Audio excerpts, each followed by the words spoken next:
আবু মুসা আশআরী রাদিয়াল্লাহু তাআলা আনহু থেকে বর্ণিত, তিনি বলছেন যে নবী করিম সাল্লাল্লাহু আলাইহি ওয়াসাল্লাম বলেন, যারা আল্লাহকে স্মরণ করে, আল্লাহর জিকির আজকার করে আর যারা করে না, এই দুই লোকের উদাহরণ বা উপমা কি?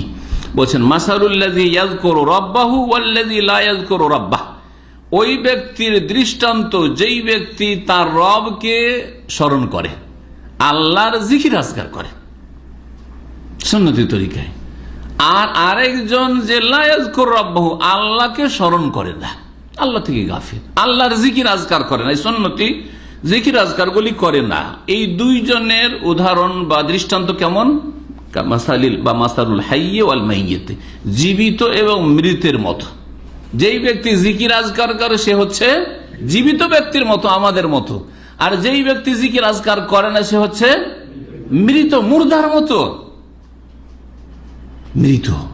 মৃতর বডি কোনো কাজে লাগবে না, রুহটা বেরিয়ে চলে গেছে, তাড়াতাড়ি ওকে দাফন করো, না হইলে গরমের দিন রাত কাটানো যাবে না, রাত্রেই দাফন করো, না হলে বাড়িতে থাকা যাবে না।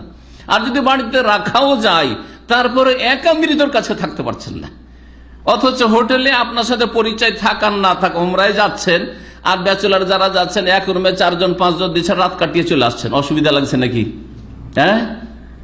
জীবনে ওর সাথে দেখা হয়নি, তারপরে একই হোটেলে প্রথমবার দেখা গিয়ে থেকে চলে আসছেন না?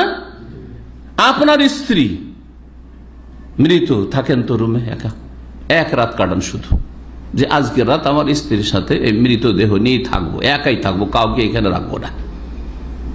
ভয়ঙ্কর মনে হবে আপনার জন্য। মহিলাদের জন্য তো আরো মুশকিল, যতই স্বামীকে ভালোবাসুক না কেন, ওকে বলেন যে কত ভালোবাসো, ভালোবাসার প্রমাণ দাও যে আমার ইন্তেকালের পর এক রাত আমার মৃতদেহ নিয়ে তোমাকে একাই ঘরে থাকতে হবে, ক্ষমতা নেই। তাহলে এই বডির মূল্যই কি? কোনো মূল্য নেই, কোনো মূল্য নেই। সুবহানাল্লাহ। ওই রকমই যেই ব্যক্তি আল্লাহর জিকির আজকার করে না, আল্লাহকে স্মরণ করে না, আল্লাহ থেকে সারা দিন গাফিল হয়ে থাকে, সেই ব্যক্তি মৃতের মতো, মৃত লাশের মতো। আবু মুসা আশআরী রাদিয়াল্লাহু তাআলা আনহু থেকে আরো বর্ণিত, এই হাদিসটি বুখারীতে রয়েছে, হাদিস সহিহ বুখারীর, সবগুলি হাদিস, আমি কোনো জয়ীফ হাদিস শোনাই না এবং শোনাবো না ইনশাআল্লাহ।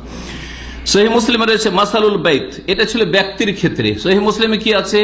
মাসালুল বাইতিল্লাযী ইউযকারুল্লাহু ফীহি, ওই বাড়ির উদাহরণ যেই বাড়িতে আল্লাহকে স্মরণ করা হয়। আপনার বাড়িতে স্বামী স্ত্রী মাশাআল্লাহ আপনারা নামাজি, আর নামাজের পরে জিকির আজকারগুলি পড়েন, সকাল সন্ধ্যার জিকির আজকার পড়েন, আর এমনি জিকির তসবিহ হইতে থাকে, ঘুমাবার আগে জিকির আজকার আপনিও করেন, আপনার স্ত্রী করে, আপনার ছেলে মেয়েদেরকে জিকির আজকার করাবার জন্য স্মরণ করান।